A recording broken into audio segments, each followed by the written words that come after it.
Members को एक बार मैं बोलूंगा अपनी अपनी सम्मानित सीट लें। जोरदार तालियां प्रगति जी के लिए, एक बार जोरदार ताली बजाएं।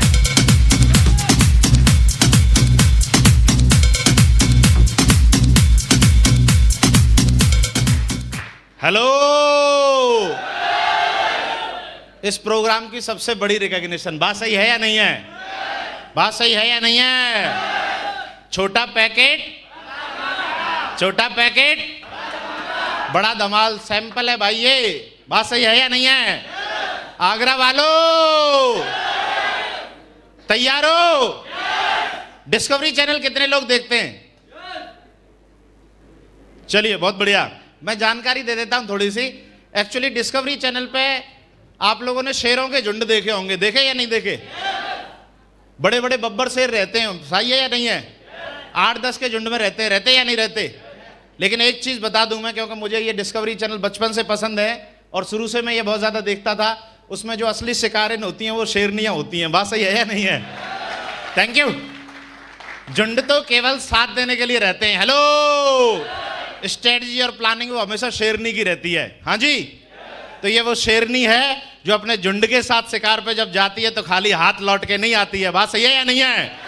और जो जो इनके साथ में, मैं ये जानता हूं, जो जो इनके साथ में काम करेगा, मतलब मैं लिटरली ऐसा कोई दिन नहीं जाता जब मेरी प्रगति से बात नहीं होती। और सच बता रहा हूं, अगर आगरा में दमदार और पावरफुल परफॉर्मेंस अगर कहीं देने की अगर बात करें तो मैं प्रगति का नाम लूंगा, बात सही है या नहीं है? तो मैं इन्हीं के द्वारा बहुत सारी बेसिक्स, कहाँ से इतनी एनर्जी लाती है, कहाँ से इतना बढ़िया बोल सकती है, कैसे इतना अच्छा लोगों को कन्विंस कर सकती है, बिल्कुल मतलब बड़े बड़े लोगों को, बिल्कुल दिग्गज लोगों को भी एकदम पसीने छुड़ा देती है, बात सही है या नहीं है? तो इसके अंदर ये काबिलियत कैसे आई, कहाँ से आई, जानना चाहते या नहीं जानना चाहते? बनना चाहते हैं प्रगति जी के जैसे? चलिए, तो अगली आवाज प्रगति जी की मैं माइक हैंड ओवर करना चाहूंगा। एक बार जोरदार तालियों के साथ में माइक हैंड ओवर करते हैं प्रगति जी को। जोरदार तालियां दोस्तों।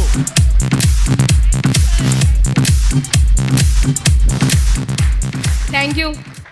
वाओ, रियली जब साइन अप करते हैं तो ऐसा कुछ लगता है क्या? यस या नो? नो, एक्चुअल में नहीं लगता, इतना सब कुछ नहीं देखा होता। Thank you. आप सभी लोगों का मैं दिल से धन्यवाद करती हूँ जिन्होंने मुझे इतनी ज़बरदस्त तरीके से स्वागत किया। एक बार आप लोग अपने लिए तालियां बजा लें।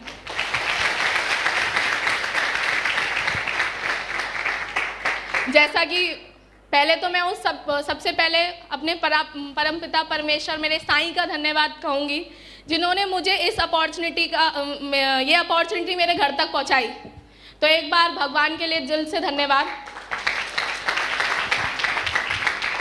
मैं बहुत कम बोलूँगी क्योंकि टाइम का बहुत अभाव है और मुझे है ना मेरे दोनों मेंटरों को सुनना है। मैं इस चीज़ में ध्यान रखूँगी क्योंकि लीडरशिप सारी चीज़ों को। Thank you sir.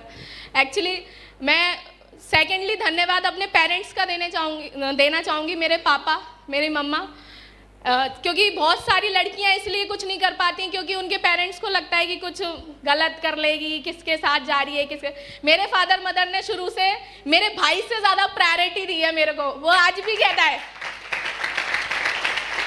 उन्होंने लड़का लड़की में कोई फर्क नहीं समझा। मैं अपने घर का बड़ा लड़का हूँ, अपने घर का बड़ा लड़का। Thank you. और सबसे बड़ा धन्यवाद मैं उस शख्स का देना चाहती हूँ जिन्होंने ये नहीं सोचा कि ये 21-22 साल की लड़की ये कर सकती है कि नहीं, क्योंकि यहाँ पे बहुत सारे लोग ये सोचते हैं इसको प्लान दिखाएं कि नहीं, अरे ये तो बहुत कम एज का है, ये तो कमाता ही नहीं है, इसकी तो बहुत ज़्यादा इनकम है। कुछ तो यही सोच लेते हैं, ये क्या करेगा। मुझे बताओ, हमारे पास 8 लाख रुपए कमाने का मौका है, मार्केट में है क्या? यस या नो? तो इसीलिए पहले प्री जज नहीं करना। मेरे को भी प्री जज नहीं किया उनने। पता नहीं, कहते हैं हीरे की तरह जो पहचान होती है वो एक झौरी को होती है। तो 2 शख्स यहाँ पे मौजूद हैं जिन्होंने इस झौरी को पहचाना और प्लान दिखाया। तो एक बार लाखन सर, आशा मैम के लिए अब तक की जोरदार तालियां हो जाएं। Thank you.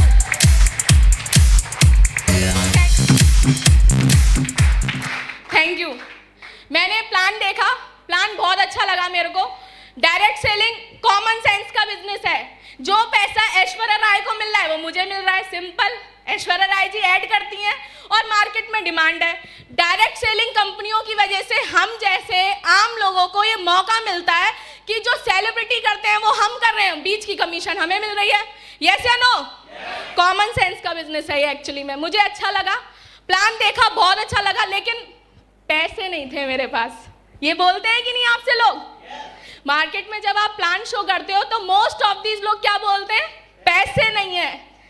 तो मेरे पास भी पैसे नहीं थे, और जब मैंने घर पे जाके मम्मी पापा को डिस्कस किया तो क्या होता है ना, हम इतने ज्यादा ओवर एक्साइटेड हो जाते हैं कि आधा तो तभी भूल जाते हैं। आप मुझे बताओ, किसी प्रोस्पेक्ट को प्लान दिखाते हो आप, तो क्या वो तुरंत उतना अच्छा बता सकता है? ऐसे ही मेरे साथ हुआ, मैंने आधा उल्टी कर दी घर पे जाके, और पापा ने कहा हमारे पास नहीं है, तेरे को लगाना है तो तू अपना लगा। अब प्लान देखा, मुझे अच्छा लगा, तो मैंने ये सोचा कि ठीक है, अभी तक यहाँ पे ये बताइए कितने लोग हैं जिनके बच्चे सीबीएसई में पढ़ते हैं? हैंड्स रेस करिए। आप मुझे बताओ, लाखों रुपए लग जाते हैं कि नहीं? 12th तक लाखों रुपए लग जाते हैं।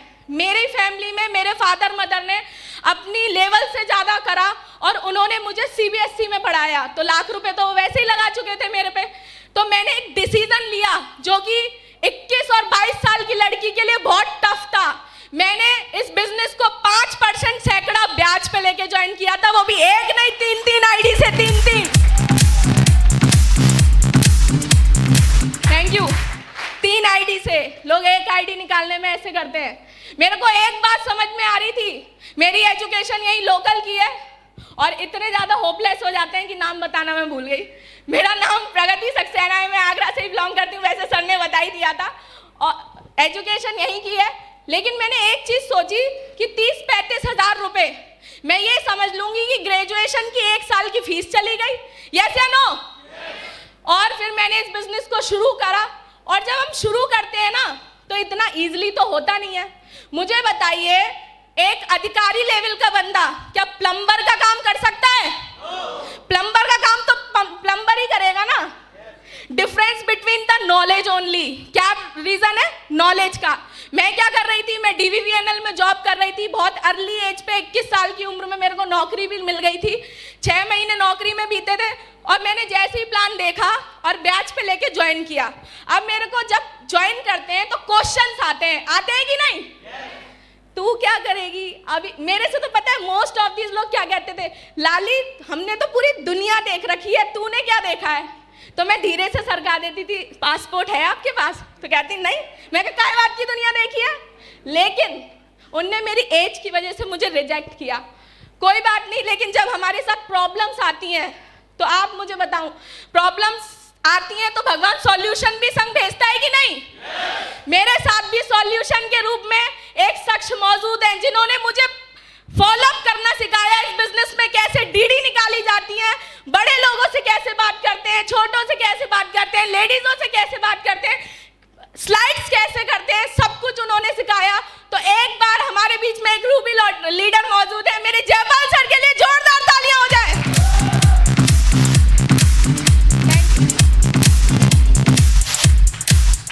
और उन्हीं के सानिध्य में रह के मैंने इस काम को करा। पहले 3 महीने में मैंने सिल्वर क्वालिफाई किया, सिल्वर। फिर प्रॉब्लम आने लगी, तो फिर मेरी बात नितिन सर से हुई और उन्होंने मेरे को एक बात समझाई। मैं पता है बहुत ज्यादा फोबिया था, सर एज कम है, कोई सुनता ही नहीं है। तो ना एक ही बात कही थी जो यहाँ पे फिट हो गई थी, प्रगति 3 कारण होते हैं, लोग आपको सुनेंगे। पहला कारण, आपकी एज बहुत ज्यादा हो, तो एज तो पहले से नहीं थी। सेकेंडली, आपके पास अचीवमेंट बहुत ज्यादा हो, और तीसरा कारण, आपकी नॉलेज बहुत ज्यादा हो। मुझे बताइए, पहले 2 चीजें मेरे हाथ में थी क्या? ये दोनों तो मैं बढ़ा ही नहीं सकती थी। अचीवमेंट कोई वो वाली थोड़ी ना, जे जुड़े सुर्रात करोड़पति, ये जुड़े सुर्रात करोड़पति, वो कंपनी तो थी नहीं। अब मेरे पास एक ही चीज थी, नॉलेज। सर ने मुझे बुक्स रिकमेंड करी, बहुत सारी ऑडियोज रिकमेंड करी, मैंने अपने ऊपर काम किया, और फिर अगले 6 महीने में सिल्वर स्टार क्वालिफाई करके दिखाया। सिल्वर स्टार दोस्तों, थैंक यू। और फिर उसके बाद जैसे कि आपको पता है, स्टेप बाय स्टेप यहाँ पे अप्लायंस भी रूप ले लेके आते हैं। फिर मेरे को ओमी सर मिले, उन्होंने मेरे अंदर बहुत सारी वीडियोस भेजते थे, गर्ल्स की बहुत सारी, ये है बब्बर शेर है तू मेरा, ये सब कह के पूरा भर के रखा हुआ था। तो फिर उसके बाद अगले 6 महीने में मैंने 1.5 साल में इस बिजनेस में गोल्ड क्वालिफाई करके दिखाया। गोल्ड दोस्तों 250 की टीम बना के दिखाई। अभी मुझे आप बताओ, यहाँ पे सभी लोग इंडियंस हैं, मुझे ये बताओ किशन जी की माता जी कौन थी और उनने किसकी परवरिश में वो बड़े हुए थे, बताएं? तो मेरी है ना, यहाँ पे 2 यशोमती मैया हैं और वो उन 2 यशोमती मैया का नाम है नितिन सर और ओमी सर के लिए मेरी 2 यशोमती मैया है। Thank you. अब मुझे बताओ, जब परवरिश ही इतनी तगड़ी हो रही है तो डायमंडशिप कैसी होगी? आप अंदाजा लगा सकते हैं। देखिए इन 2 सालों में मैंने एक ही निचोड़ निकाला है, जो मैंने बुक्स पढ़ी या कुछ नॉलेज अपडेट करी है। सीखना हर लेवल पे होता है और मैं सीख रही हूँ, तब मैं आगे बढ़ पाऊंगी। मेरे को एक ही बात समझ में आती है, see the more people show the more plan, see the more people show the more plan. Simply आज मेरे मामा ज्वाइन नहीं है इस बिजनेस में। कौन ज्वाइन नहीं है? सगे मामा। मेरे पापा को लग रहा होगा मेरे साले के लिए ऐसे कह रही है, लेकिन मैं आपको बता दूं, मेरे मामा ज्वाइन नहीं है, मुझे इससे कोई फर्क नहीं पड़ा। बहुत सारे लोग ये सोचते हैं हमारे रिश्तेदार नहीं करेंगे तो कैसे चलेगी हमारी टीम, कैसे बढ़ेगी, लेग कैसे चलेगी। मैं आपको बता दूं, इससे फर्क नहीं पड़ता कि आप किसको बता रहे हैं, इससे फर्क पड़ता है आप कितनों को बता रहे हैं, कितनों को बता रहे हैं। सेम प्रोसेसिंग है, ऐसा कभी नहीं होगा 2 को बताओगे 4 जुड़ेंगे, लेकिन ऐसा जरूर होगा 40 को बताओगे 20 जुड़ेंगे या 10 जुड़ेंगे। मेरा रेशियो थोड़ा अच्छा हो गया है, मैं 20 को प्लान दिखाती हूँ तो 25 ज्वाइन करा सकती हूँ, लेकिन मैं एक फ्रेश लेवल के लिए कह सकती हूँ कि आप 10 को बताओगे तो 2 आपके साथ आएंगे ही आएंगे। बिना मामा के 500 की टीम बना के खड़ी कर दी। Thank you. दूसरी चीज मैं आपको बताना चाहूंगी, जैसे बात अभी कमिटमेंट की आ रही है, कमिटमेंट की, तो हम जब प्लान दिखाते हैं तो प्लान में क्या कहते हैं, पहले साल में आपके साथ 10 लोग आते हैं, यस या नो? दूसरी में कितने आते हैं? आपकी नॉलेज चेक कर रही हूं मैं, दूसरी में कितने आते हैं? ठीक है, अब मुझे बताओ, मुझे इस बिजनेस में कितने साल हो चुके हैं? दूसरी साल मेरी रनिंग है, मतलब तो मुझे बताओ मैं रेशियो से 5 गुना ज्यादा चल रही हूँ कि नहीं? 100 होते हैं लेकिन मैंने कितने बना दिए? मतलब 500 की जिंदगी बदल दी और 500 का डीएसए बना दिया खुद के बाद। तो अभी 500 के साथ मैं आज खड़ी हूं, तो तीसरे साल में कितने लोग आते हैं? 1000। तो ये तीसरी साल में जब मैं स्टेज पे आऊंगी ना, तो 1000 नहीं होंगे, पूरे के पूरे 5000 लोग होंगे, 5000। Thank you. और 2021 में मुझे नहीं पता आपके पास इस काम करने को रीजन है कि नहीं, इतनी ज्यादा प्रॉब्लम्स आ जाती हैं। अभी तो कुछ के पास ये बहाने होंगे कि मेरे 7 दिन के व्रत हैं। भगवान कह रहा है व्रत रखो, व्रत है, व्रत का बहाना रहेगा। नौकरी पे जाएंगे लेकिन 7 दिन के व्रत का बहाना लेके यहाँ पे बहानेबाजी करेंगे। मैं बता रही हूँ अपने ड्रीम्स को बॉस बना लो। और बहुत सारे लोगों को ये नहीं समझ में आता, मेंटर बॉस की तरह लगते हैं। मैं तो सर से बोलती हूँ मुझे एज अ वर्कर ट्रीट करो, लेकिन सर कहते हैं कि फिर बॉस से लोग नफरत करने लगते हैं। लेकिन हमारे मेंटर्स तो सिर्फ समझाते हैं, सोचते हैं आज सही हो जाए, कल सही हो जाए, परसों सही हो जाए। अपने आप को जो सिस्टम कह रहा है उसमें सौंप दो, वो दिन दूर नहीं होगा 2021 की डायमंड बनेगी सर आपकी प्रगति डायमंड। Thank you. मैं बस इतना ही बोलना चाहूंगी और आगे जिन लोगों को मौका मिले वो भी थोड़ा कम बोलें, क्योंकि हमें सर को सुनना है, टाइम का बहुत दबाव है। Thank you. तो अभी फिर से मिलेंगे टोपाज पे। Thank you.